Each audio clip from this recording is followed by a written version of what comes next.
You ever go to your favorite bar and your local bartender's not there and you ask, hey, where's Jeff? Well, Jeff's not here. I'm Steve. So you immediately think, well, who's this idiot? That's not Jeff. I want to talk to Jeff. I want Jeff to pour my drink. I like the way Jeff pours my drinks. Well, no more Jeff. Jeff's not going to be there. So what are you going to do? Are you going to go to a different bar? No, you still want your drink. And Steve might be a nice guy.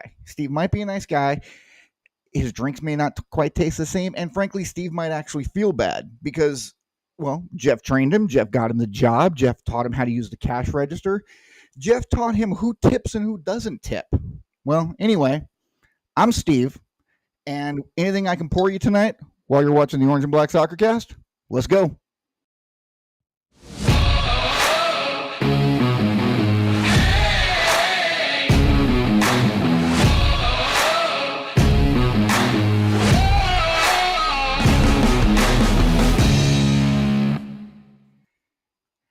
Hey, what is happening, Orange and Black Soccer Cast Nation? I know this is a little bit new. You guys aren't used to seeing me coming on first, but hey, you know what? I'm not actually Steve. I'm Larry, and it's really good to be here, and I'm excited to be here hosting tonight's show. We got a lot of stuff going on tonight. We've got the Pittsburgh game to talk about. We have got the Colorado Springs upcoming game to talk about. We have a guest with us tonight, Mr. Colin Shutler, one of the all-time greats for the Orange and Black. You know, this past week's game, this game against Pittsburgh, that's a tough team. That is a tough team. And what good teams do when they don't have a good game, and I don't think Orange County had a particularly good game on Saturday, but what good teams do is they find a way to succeed when they aren't having a great game.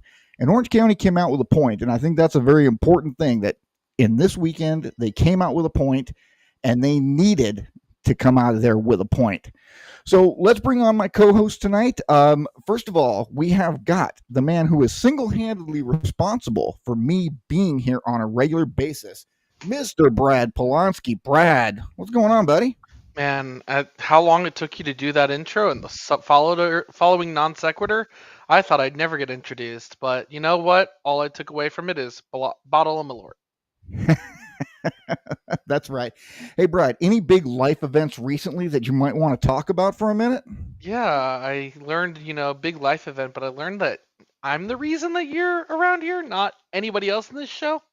Oh, you're talking about I got married. Yeah, I guess that happened. That's right.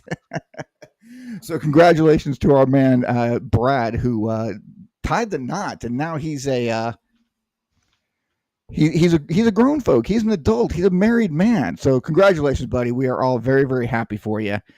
And I am going to bring on my next guest, who is, in fact, the Orange and Black Soccer Cast OG himself, Mr. And Dylan Allen is the reason that I am County Line Coalition for Life. Dylan, what's going on, man? How are you? I'm good. I'm glad to be here as always. It's weird being on this side of things, but with you at the helm, and I'm here for it anyway. It can't be any worse than last week, that's for sure. Hey, you did great last week, and you know what? Hey, you know what? I'm Steve. You're Steve. Brad might be Steve one day. We don't know, but that doesn't really matter. Let's get into this week's game. Dylan, I'm going to ask you first. We came out of there with a tie. We have had a very, very successful run of about 8 games now. Has Orange County Soccer Club turned the corner this season? We're not quite there. I think if you asked me and we had 3 points over the weekend, then yeah, we had turned a corner. But just to repeat what Alan used to say on the show all the time, win at home, draw on the road. And I think, according to probably John Morrissey or somebody, certainly just somebody a lot smarter than I am, that Pittsburgh has only ever beaten us one time. So 2014. It works. Yeah, that was a lifetime ago. No disrespect to the USL, but it was a glorified, amateur league really at that time. So things are good, and we're trending the right direction. Still, that's the key. It's a little into August. Turning the corner can be any time after now, I think. Fair enough. Brad, let me ask you. Do you feel like this game was a success for Orange County Soccer Club? Because going to Highmark, it doesn't matter that they've only beaten us historically one time, and that was in 2014. But going to Highmark and coming out of there with a point in a game where they didn't really play all that good, is that a successful weekend for our boys? Yeah, and if you mean by they didn't play all that good, I think we didn't play all that well either. Unfortunately, just had some difficult putting the ball on target, but we take results where they come. Absolutely. Couldn't agree more. Dylan, let me ask you this. For the team on Saturday night, what went right for Orange County Soccer Club? I think not necessarily being discouraged once we conceded. And I know that the record persists where when we concede first, we're going to lose the match at this point. I recognize that we scored first, and that probably went a long way to helping things. But despite really not doing a lot going forward, it didn't feel like we were destined to lose this match the way that so many other away matches have gone this year. Oakland on the road, really the first 3 months of the season, just kind of felt like, well, maybe we'll get it done at home, but it's certainly not going to happen anywhere else. It's nice to see us turn the corner on that, because regardless of if we're good or not, we're probably going to have to play on the road at some point if we make the playoffs. Well, not if we get the number one seed, which, isn't inconceivable, probably unlikely, but not inconceivable. Brad, almost the same question, but a little bit different. What went wrong for the team on Saturday? What went wrong? I don't think a lot went wrong. I think less went right. Giving up a goal is always disheartening. I think the team played well in spite of that. But just, I think keeping the consistency of the last couple of games that we've seen, it was very clear, obviously Pittsburgh and just the way they play in general is not going to allow many goals, but I don't think we created the opportunities that we've seen against, the likes of Las Vegas or Phoenix in weeks past. Yeah, absolutely. Those are a couple of games where, and realistically, how many times in recent years has Orange County Soccer Club put up 4 goals in a game, let alone do it back-to-back games? That's not the game that we play. That's not the game. I keep saying we. I'm not on the team. I'm just some clown. I'm talking head on a screen right now. The way that they play, the way the team plays, is that we're a defensive-minded team, and we have been very defensive-minded. I think, and somebody please correct me if I'm wrong. 3 goals conceded in 8 games. Does that sound right to everybody? Yes. 4-1, 4-1. 4-1, 1-1, 1-1. I don't know anymore. It's really not very many, and that's one of the big things. The team has one thing I talked about in recent weeks, before I missed last week's show, is the team taking care of the ball. And I actually did a little bit of math, and I looked at the stats over the last, going back to starting with the El Paso game, because that was the turnaround. We finally got a clean sheet. Orange County completed 85% of the passes that they made, and that is absolutely the definition of taking care of the ball. I think if you do that, and if the team continues to do that, then they can be. What the hell was that sound? Somebody choke on something? The team can continue to do that. They can continue with the success that they've been seeing these last couple of months. So, Dylan, of the young players that we have seen, who has impressed you the most so far this year? Really, and really, let's not even go this year. Let's just go this run of form since the El Paso game and the 3-0 win. There's only one correct answer to this question, and Ray Liotta is the correct answer to this question, far and away. Grayson Duty is playing, and if he is playing, we probably don't really ever see him. And instead, Duty ends up with a season-ending injury. His replacement's shaky.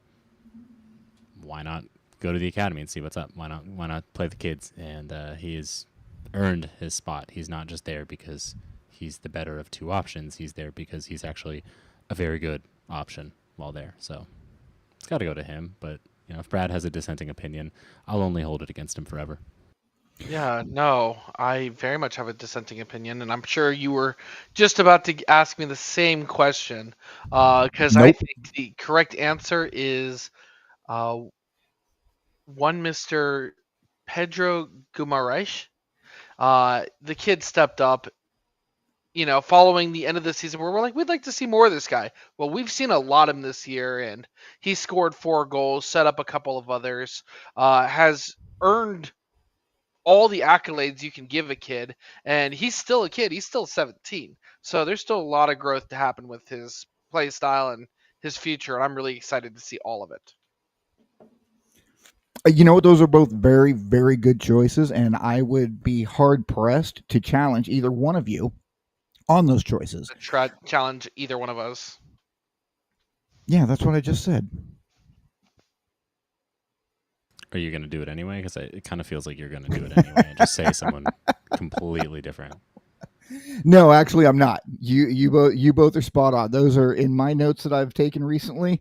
Those are the two young players that have stood out the most to me as well. So no, I am not going to challenge either one of you on that one. But now that we've talked about the kids, let's talk about the big boys. Dylan, who of our senior players in this run of form since El Paso has really shown out for you? Who's the guy who's standing out and making you want to watch every single week? Well, I would say that I am in some sort of Stockholm syndrome-esque situation with the club, so it doesn't really matter if they're doing well or if they're doing poorly. I'm going to watch. Um,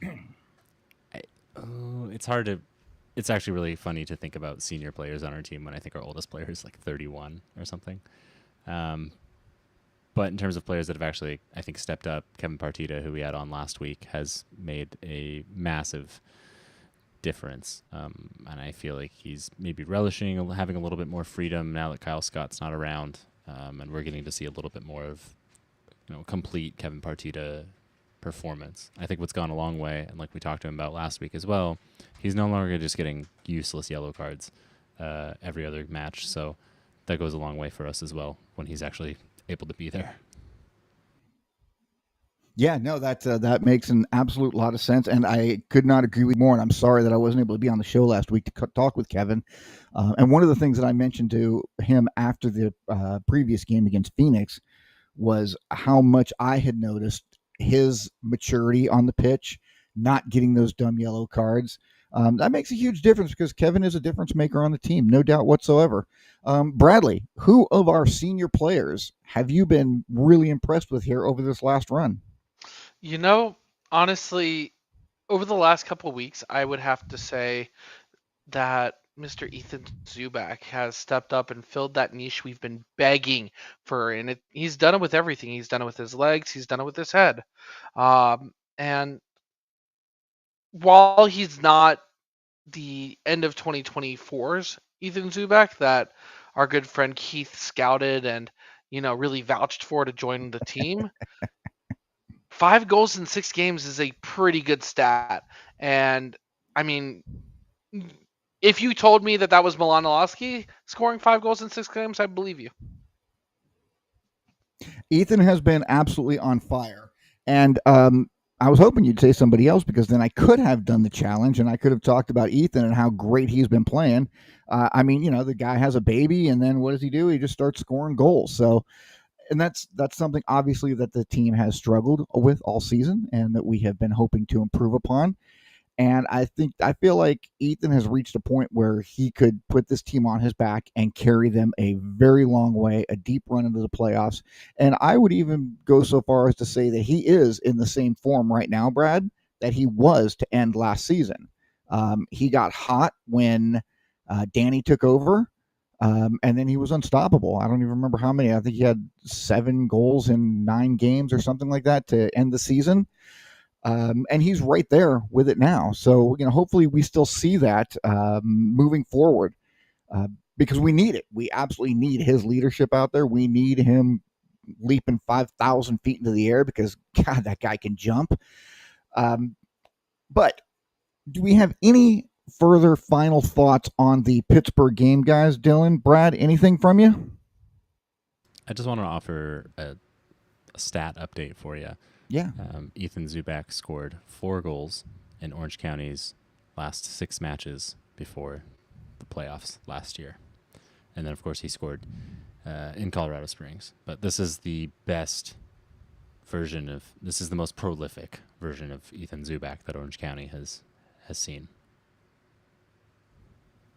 Absolutely, no question. Brad, any final thoughts from you on Pittsburgh?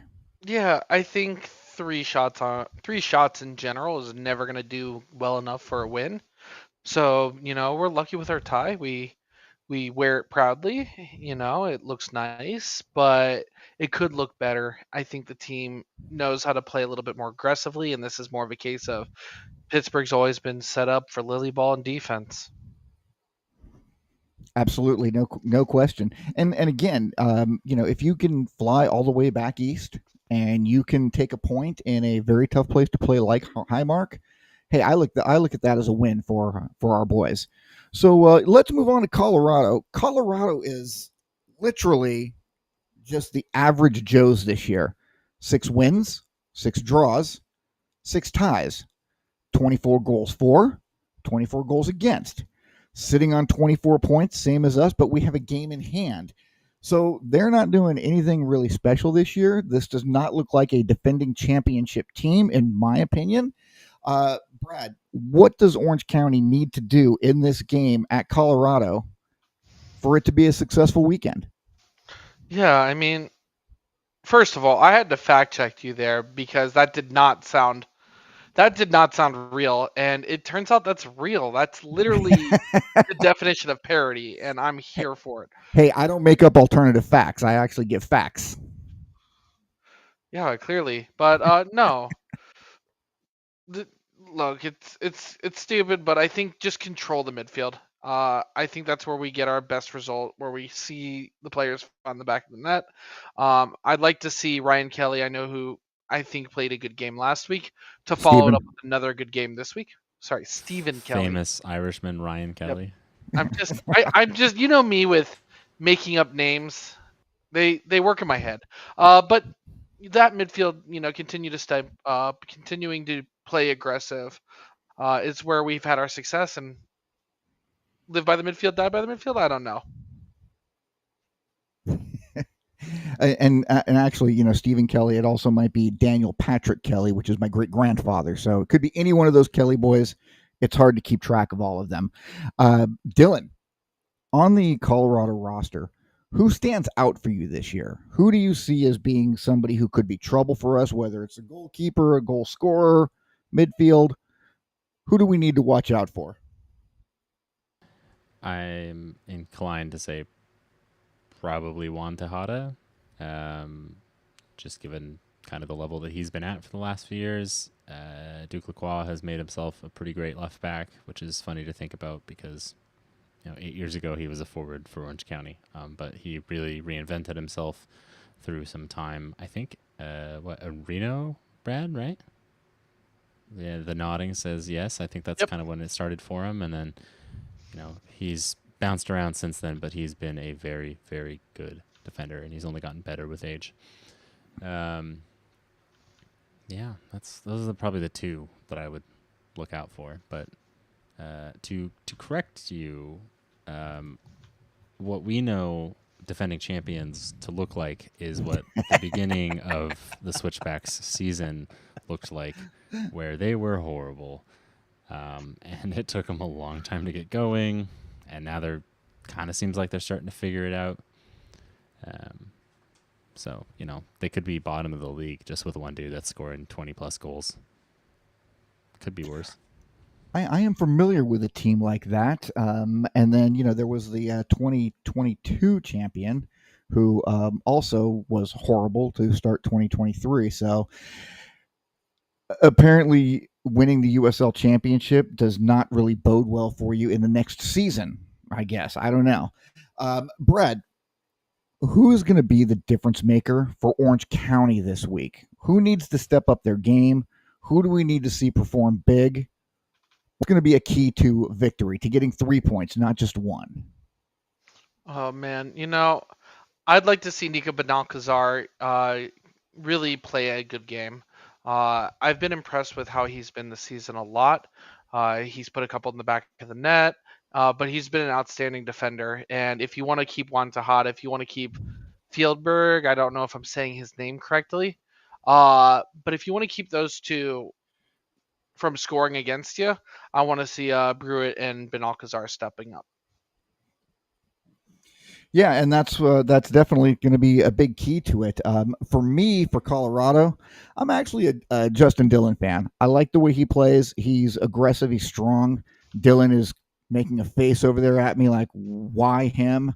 I mean, it's a valid question because I do believe that he no longer plays for the Switchbacks. Did I miss that? You might have. I mean, I could be wrong. I might have just dreamed that, but I'm pretty sure that he left back in June. Well, hell, man, this is only August. I'll have to check that. Okay, so, prior to Justin Dillon departing Colorado Springs, I've been very impressed with his gameplay up until, June when he apparently left. Hey, what can I say? I'm a rookie at this. I'm kind of making a little bit of stuff go as I go along, like Ethan Zubak scoring 23 goals in 6 games. Sometimes you got to do what you got to do, right? Are those alternative facts? So I'm wondering if one of you guys were going to call me on that. Let's talk about, just for a minute, the USL Championship overall. The Eastern Conference has got 2 teams that are absolutely dominating the table. I don't know how much you guys are looking at Louisville and Charleston, but what do you think is setting them so far apart from everybody else, not just in the Eastern Division, but in the championship in general? Brad, I'll go to you first. Okay, I just pulled a Brad, so I'm clearly qualified to talk, or not. Louisville and Charleston just played each other last week, and well, it was a 4-0 shellacking. Charleston got absolutely embarrassed against Louisville. And other than just being the biggest name team, biggest players in the league, an academy that matches, if not outclasses us at times, just Louisville is doing it exactly correct. I've watched a lot of their games just due to the fact that I know one of the players personally, in Sam Gleadle, but they play a very aggressive play style, and they dispossess you from the ball, and then they know how to play each corner of the field to score against you. And Charleston, another really good team. They're gonna be top of the table at the end of the year. I believe it's Ben Perman is just one of the best coaches in the league, so nothing to be concerned about on their end either. But both those teams have just absolutely run away with it in the East. And Dylan, what are your thoughts on these 2 teams, these juggernauts over in the Eastern Conference? Hey man, it's really easy to rack up 44 points from 19 matches when you've got teams grabbing 17 points from 18 matches on the other end of the table. The East has always been a joke. It's always had teams doing absolutely nothing at the bottom, just floundering around, giving points up. Congrats to Miami, the Miami FC, for getting off the floor of the East. But look, this is why I said that we'd have to probably figure out how to play on the road at least once, because as it stands, all roads go through Louisville. When I say it like a local, I think they just say Louisville. Like, they're just very southern of them are too lazy to say half the word. Yeah, actually, I've been to Louisville before, and yeah, they talk slow and they don't pronounce all of their words. Speaking of, bottom of the table over there in the Eastern Conference, kind of nice to see Tampa Bay sitting down there at the bottom. I'm not going to lie. I'm sort of enjoying that personally. But yeah, when you look at the difference between the Eastern Conference and the Western Conference, what is it? 8 points separates first to 10th, or I'm sorry, second to 10th. That's nothing. That is myopic. And everybody's not sitting on the same amount of games. I mean, Orange County and New Mexico are both sitting on 17. So that kind of bodes well for our club, and all we can do is hope for the best when it comes right down to it. Should Orange County make it that far, I don't really want to go to either one of those 2 places, Louisville or Charleston, to try and play a championship game.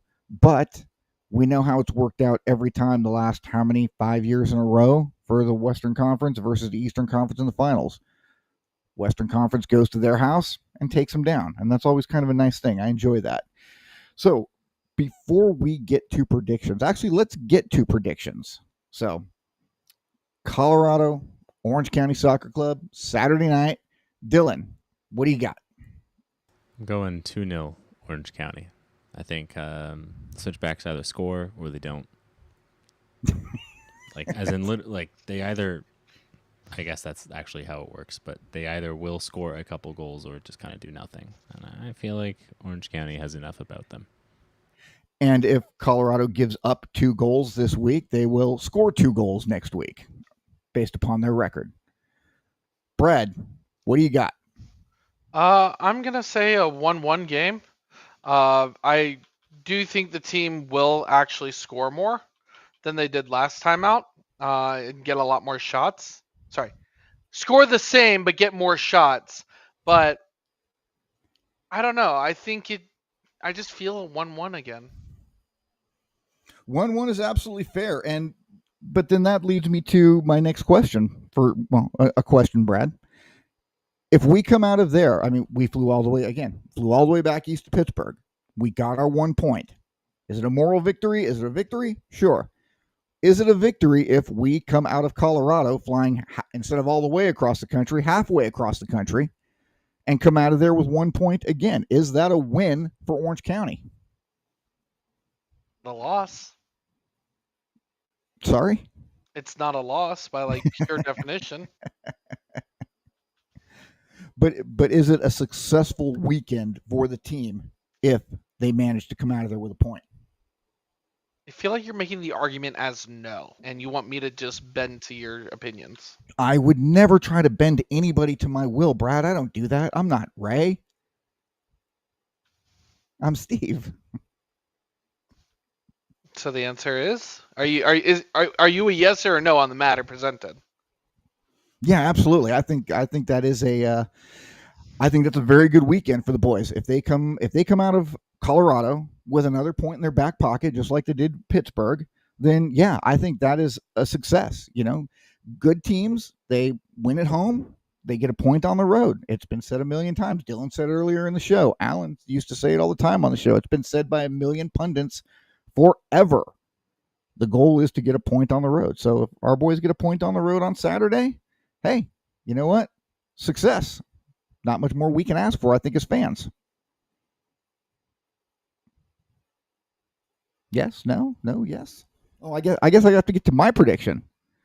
Well, somebody's got to say it because, you know, I know one of you spoke the words last week while I was gone, and you know, I'll go ahead and say it. 5-0 Colorado, because that seems to be working. So I will stay on that trend, and we will pray that I'm not right on this particular one. So, is there any things that you guys would like to talk about while we wait for our guest to show up? Because he should be showing up any time now. Steve, I'm just curious why you felt the need to fulfill such a wonderful Ray role. But perhaps more accurately, we do have a new signing that we could probably talk about really quickly. I actually have it in my notes to bring that up. Yes, we do. Now that it's official. Yeah, we got some notification of that a few weeks ago, just from some random person, and it caused a little bit of a stir. But Tyson Epsy, SB, coming on to Orange County Soccer Club. How much do we know about him, guys? What do you guys know about him? Well, probably the main thing was that he was also an academy product from LAFC, and for whatever reason, perhaps just the way that LAFC runs kind of their entire organization, he didn't see a future with them, so he's now here in Orange County. So that makes a kind of a massive difference for us. If we look historically at academy center backs that came from well thought of MLS academies, Kobe Henry was another one, and you know, he plied his trade in France for a little bit, and now finds himself back in the U.S. but doing things at the next level. So, you know, all signs point to if he puts the work in, he can make it happen. He's got a good group around him. He's got some good leadership around him, and an entire organization that's pushing for him to make that next step, which is somewhere beyond Orange County. And you know what? The way Orange County has been doing it the last few years, I don't really think there's any question whatsoever that they're going to have no problem helping him move on to his future goals. Now, hey everybody, get excited because we have a guest with us tonight, and he is one of our favorites. He is, gosh, at this point, he is one of the most senior members of Orange County Soccer Club. Welcome to the show, Mr. Colin Shutler. Shutout Shutler. Colin, how you doing, man? I'm doing very well. How are you guys doing? We are fantastic. We are having a blast tonight. We're thinking about taking some shots of Malort in a little while. I don't know if you're familiar with Malort, but we can talk about it at some point. I'm not, and I'm not a drinker, but it is. Oh, Colin, you froze on us. Well, I think the main takeaway is that he's not going to drink Malort with anybody. So, in case Colin you weren't is- sure, he's much smarter than you than anybody on this show.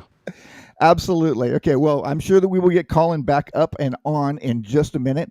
While we do, Brad, do you have any thoughts on Mr. Tyson SB joining Orange County Soccer Club? You know, I think we're going to do it again. We have just a great track record of getting the kids, giving them the time they deserve to really surface, and then setting them up for the next position of their life. Because obviously, I don't think any of the players aspire to this being the end of their USL cycle. But it's just nice to have the academy working well. Absolutely. All right, let's try this again, and let's welcome back to the show Orange County Soccer Club goalkeeper, our number one, Mr. Colin Shutler. Colin, welcome back. It's been forever. How you been? I've been doing well. Yeah, I was on my laptop and then it shut off on me saying that there was something wrong with the device. So I'm on the phone now. You know what? On your phone, on your device, sending smoke signals. We don't care. We are just glad to have you here. Let's talk about some Colin Shutler highlights for a second. First of all, happy birthday, 27. You do know that 27 is the age when professional athletes, hit their physical peak. So where are we at? Are we just going to see Colin Shutler get even better than he's already been for Orange County Soccer Club? I would love to say that. I definitely feel that way. I mean, it definitely feels like I'm getting older every time I come in from practice. But no, the body feels good. And when I first came on and you said I was one of the most senior members, that was kind of sad too. I remember my first year here and I was the newbie, and now I have to take the reins and show everybody else around. So hey, you know what? There's nothing wrong with being a veteran because, hey, you might be, I think you and Kevin both came in 22, if I remember correctly. So that would put the two of you as the two most senior players. But Kevin still got you by like 3 years. I think Kevin's 30 now. Couple years. So Kevin is the old man of the, stick around for another 3 years and we'll start calling you the old man as well. We'll be happy to do. Yeah, so a couple of years off that, thankfully. Yeah. So you hit a big milestone for Orange County Soccer Club. 200 career saves with the club. Did you know you were coming up on that? I had absolutely no clue. I don't pay attention too much to things. The only one that I know that's coming up is my 100 USL games. And I think I'm at 90, either we're 91 or 92 at the moment. So hopefully we'll hit that this year. Absolutely. No question there. I'm going to let Dylan and Brad talk with you about Orange County Soccer Club stuff, but I want to talk with you a little bit about something different. 2019, junior year at Virginia. Number one team in the country or just the number one seed in the tournament? Number one team in the country during that, yes. All right, so that's pretty good for a Division I soccer team. Not bad. You go all the way to the championship game. Georgetown. Yeah, we don't like Georgetown. We've never liked Georgetown. No. Unfortunately, you guys did not get the W, but in realizing that you were in that game and playing in that game, I actually sat down earlier today and I watched that game on YouTube. And let me just say that it was either the second or third goal from Georgetown. I think it was the third goal. Yeah, he was offside. no question he was offside. Yeah. How well do you remember that? I remember it pretty well. But I don't know. We can. I always have nightmares about that game still. The best part of that season was we did win the ACC championship, and my brother was on that team with me, so that's still one of the highlights of my whole career. Yeah. But yes, that day was definitely a downer. Yeah. Well, but still, there are not a lot of people who could say that they have gotten to play in a national championship in any sport, let alone a national championship at the Division One level. So you know what? Hey, you know what? You didn't win the chip. That's okay. You have to get there to even have a chance for it, and only 2 teams get there every single year in each sport. So, Exactly. congratulations on that. And you played with an absolute stud of a goal scorer in Daryl Dyke. Yes. He had a hell of a year that year. But let me ask you this question. So we see all this talk about Diego Luna and the U.S. men's national team, and we all know what Milano Lasky has been doing up in MLS. So if you have a choice, if you are the manager of the U.S. men's national team right now and you need a striker, which one of those 3 are you taking? Luna, Dyke, or are you taking Milan? In current form, to be honest, I'd take Milan. I mean, he's been scoring goals left and right with San Diego. We can have another conversation of what happened there, but I'm very excited to see what he'll do in Philly. My guy Daryl, unfortunately, has been dealing with a couple injuries here and there. I'm really hoping he'll get a really healthy season. He's healthy at the moment, so I'm really excited to see what he can do this year with West Brom, and I've been in touch with him, but at the moment, I mean, Milan's been killing it, so I'm excited to see what he can do with Philly Union. I think that we all are, and we're all very proud to say that Orange County Soccer Club is what created him. Colin, thank you for being here. It's always a pleasure to talk with you. By the way, don't forget that when you were on the show the first time last season, the next game you scored a goal. Yeah. Okay, then we had you on again a few months later. But so just keep that in mind should that opportunity arise this coming weekend. Dylan's got a few questions for you. I'm going to let him take over. Of course. I just want to lead with I hope we don't need you to score a goal in the 93rd minute again. It was a very special moment for me, and I'm certainly you as well, but I would really love to not have that stress. You mentioned feeling your age, at a ripe old 27 now. As you come in from training, growing up, you played primarily on the East Coast, and so I'm presuming turf. You played on turf at the weekend. For you as a goalkeeper, just jumping, diving, how is that different for you versus a natural surface? I honestly, it really depends. I grew up playing on the really bumpy grass fields during the summertime, and then of course we'd switch over to turf on those East Coast winters.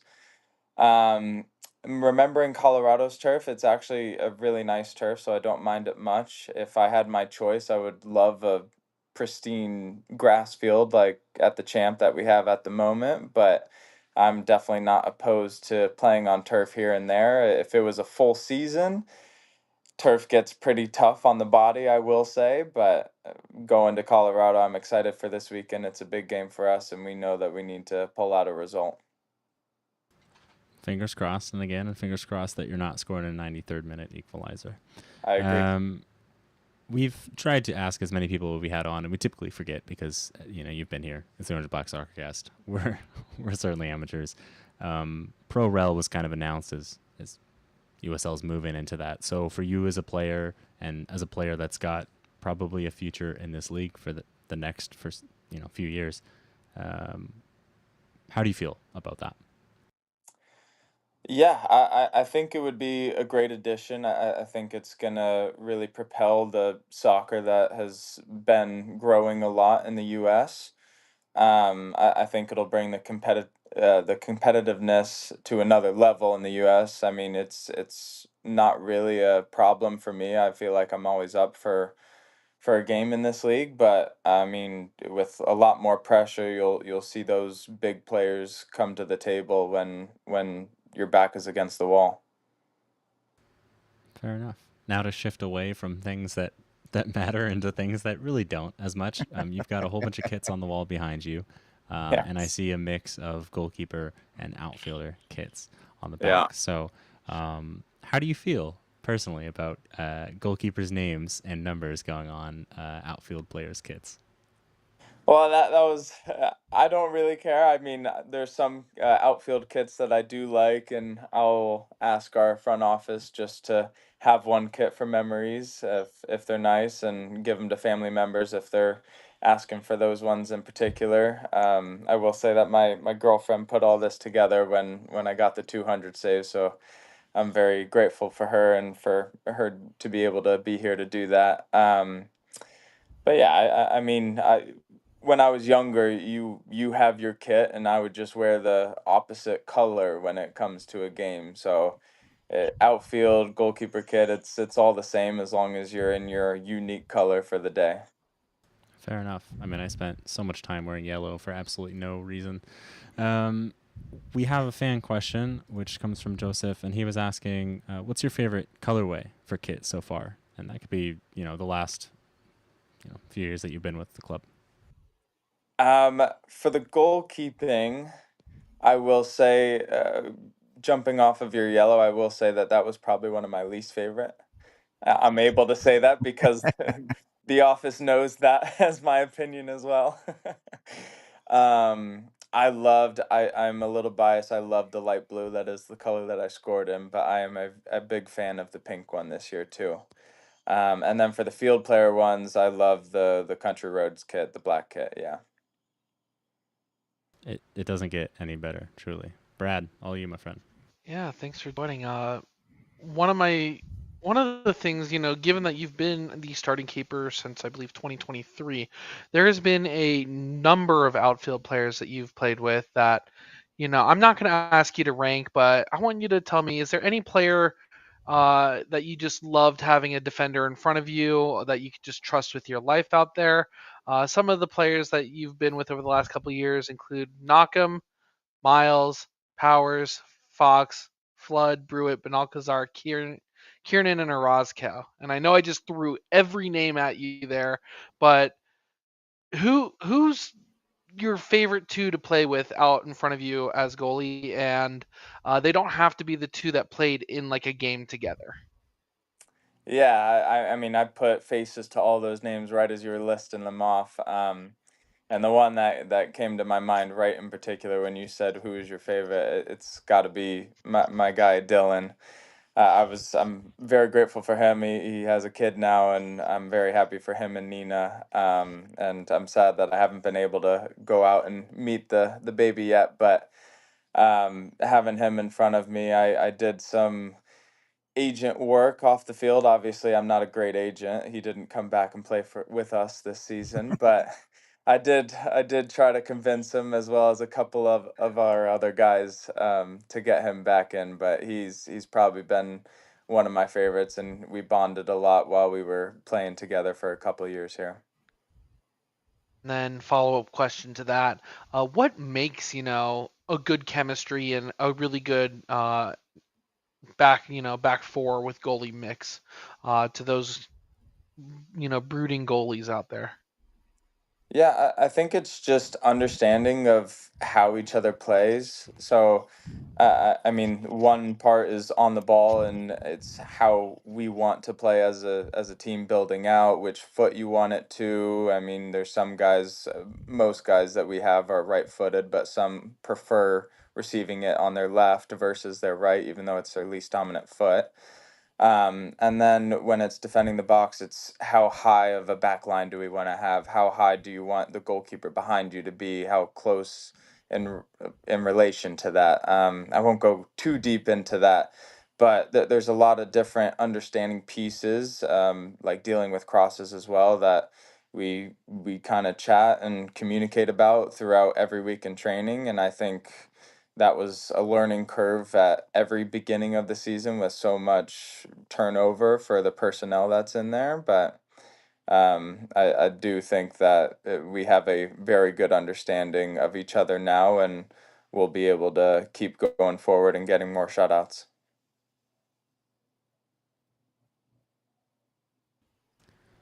Nice. Brad's pulling a Brad, so the more times you come here, the less things change. Yeah. Sorry, I'm just coughing so much in the background.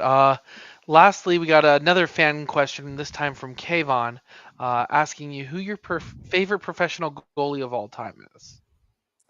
Favorite professional goalie? There was actually a reel that just came out on the OC page, and I picked Iker Casillas. He was. I'll even repeat basically what I said because I feel like I've answered that question a lot. He was not like a 6'7" frame like you see in some of the goalkeepers around, and he was good with his feet, and he was just a brave guy that would put his face on the line and make a big save in those big moments. And I feel like that has propelled me to be that type of goalkeeper myself. And yeah, he's always been an idol in my eyes. He was awfully good, wasn't he? He was very good. One more fan question that just came in. Where did it go? It was red or green from Joe Figueroa again. Red or green salsa on your tacos? Red or green salsa? Oh, that's tough. Because when I hear red or green, I think pasta as well, and I definitely go green for that. But I would say for the taco sauce, I would say red. All right, fair enough. And I've got one more for you. If it all ends tomorrow, you win the lottery, $500 million in the bank. Your girlfriend says, nope, you ain't playing anymore. We're done. We're moving to Mallorca and we're living on a beach the rest of our lives. What is the biggest highlight of Colin Shutler's professional soccer career? I was about to actually cut you off there and say I'm gone, but I guess she's got the same mind as I do. I mean, Larry, this is a pretty easy thing to say here. There's only one right answer. There's only one right answer, and it's that goal that was at Sacramento for sure. I will say winning the ACC with my brother is a very close second now, but scoring, I never had on my bingo card of scoring a goal as professional keeper, and that's been the biggest highlight of my career. And right now your brother's sitting at home watching, going, really? You yourself, just you is more important than us? I get it. I understand. Yes, that was the absolute correct answer, Colin. Do you have any final message you would like to send out to the Orange and Black Soccercast Nation prior to this week's game? Well, I would say come out to the champ and help us out, but we're going to be on the road for the next 2 weeks still. But no, I mean, I'm not sure exactly what you guys have planned. I'm sure it's some good brewery meetup or something to watch the game. So come out, have a good beer with these guys. They're all very fun to be around and enjoy the game. All of us on Orange County are going to make it a good one and try to get a result out in Colorado.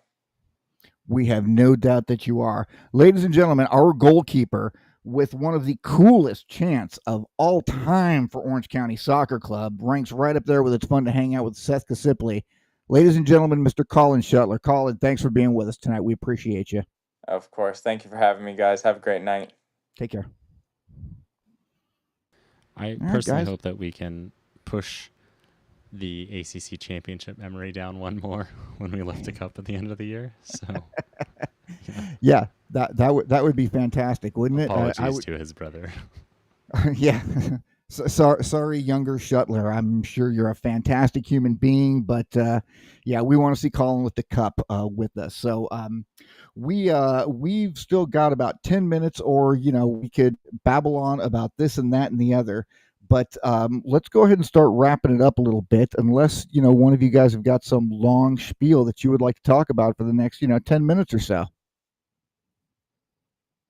No, we're good. Something Premier League's back in a couple weeks, but Dylan's been watching Luton Town play in the League One for a little bit. So, hell, we can talk about this right over here. We've already talked about terrible score lines, and I think Brad's done his usual thing. We quoted Alan on the show.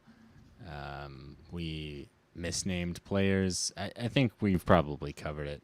We don't need to talk about, Hold on, I got three more things to cover real quick then.